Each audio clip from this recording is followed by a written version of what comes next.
আপনারা একটু বলেন যে না আপনাদের লোক করলো না। আরে দাদা ভালো, আমাদের লোক আপনাদের মতো করে মোবাইল নিয়ে আসে না, আপনাদের মতো করে মোবাইল নিয়ে আসে না, মোবাইল পকেটে নিয়ে আমরা ঘুরি না। আমরা যেগুলো ডিউটি করি মোবাইল ছাড়া ডিউটি করি, মোবাইল ক্যাম্পে জমা থাকে, এদের কারোর কাছে মোবাইল নেই। তোরা কোথা থেকে ভিডিও করবে এরা?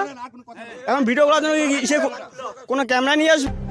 ফের অশান্ত হয়ে উঠল কোচবিহার জেলার ভারত বাংলাদেশ সীমান্ত। ফের 3 বিঘা করিডোরের 0 পয়েন্টে অন্দরান খুরখুরিয়া গ্রাম ও নাকারের বাড়ি গ্রামে কাটা তারের বেড়া লাগাতে বাধা বিজেপির। বিএসএফ এর সাথে কথা কাটাকাটি গ্রামবাসীদের সাথে বচসা। বিজেপির দাবি 0 পয়েন্টে কোনোভাবে আর নতুন করে বেড়া লাগানো যাবে না। 0 পয়েন্টের পরেই রয়েছে বাংলাদেশের দহগ্রাম অঞ্চল। কাটা তার যাতে কাটতে না পারে সে কারণে এর আগে বিএসএফ এর তরফে বোতল ঝুলিয়ে দিয়েছিল। আজ সকালে বিএসএফ এর তরফে নতুন করে তারে বাঁশ কেটে বেড়া লাগানোর কাজ শুরু করতেই বাংলাদেশের দহগ্রাম থেকে বিজিবির 4 জন এসে প্রথমে হুমকি দেয় কোনো গ্রামবাসীরা এখানে চাষ করতে পারবে না বলে হুমকি। তখনই গ্রামবাসীদের সাথে বচসা শুরু হয়, বাধ্য হয়ে বিএসএফ কে কাজ বন্ধ করতে হয়।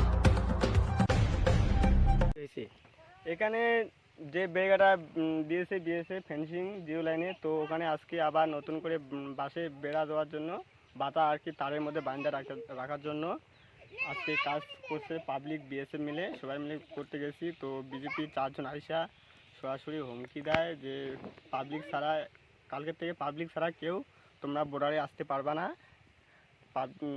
সে বিএসএফ ছাড়া কেউ বর্ডারে আসতে পারবে না, এরকম বলছে। বলার পর আবার কিছু বেশি লাগে, ওরা আমাদের কাজের মধ্যে মানে কাজটা বন্ধ করার জন্য ওনারা অনেক কিছু করে, ঝামেলা করে, অনেক কিছু ঝামেলাতে আজকে তাও কাজটা 10 থেকে 15 মিটার করে কাজটা বাদ দিছি।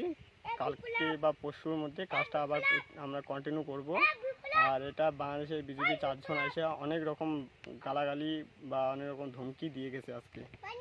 এটা আমাদের হচ্ছে ঝাড়গ্রামের আঙ্গরপোতা বর্ডারে, যেটা কিছুদিন আগে যেটা ফেন্সিং হয়েছে ওই বর্ডারটায়।